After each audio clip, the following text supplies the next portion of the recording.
రాజ్యమునకు వారసత్వం సంపాదించుకొని క్రీస్తు యొక్క సువార్తను ప్రకటిస్తూ ఉన్నాము. మనందరూ కూడా రక్షింపబడాలంటే ఒక పవిత్రమైన రక్తము చేత మనందరూ కూడా కడగబడాలి. ఆ పవిత్ర రక్తము యేసు రక్తము. యేసు రక్తము ప్రతి పాపాన్ని కడుగుతుంది. యేసు రక్తము ప్రతి మనిషిని శుద్ధీకరిస్తుంది. యేసు రక్తము ద్వారానే మానవుడికి విడుదల, విమోచన, స్వస్థత, నిత్య జీవం ఉందని తెలియజేస్తూ ఇదిగో సిలువ వేయబడిన క్రీస్తును ప్రకటిస్తున్నాం.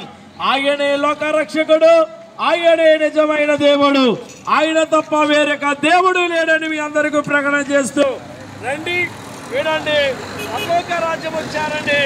దేవుడు మిమ్మల్ని అందరూ కూడా గొప్ప రాజ్యములో మిమ్మల్ని చేర్చుకున్న గాక. ఆమేన్. క్రీస్తు మహారాజుకి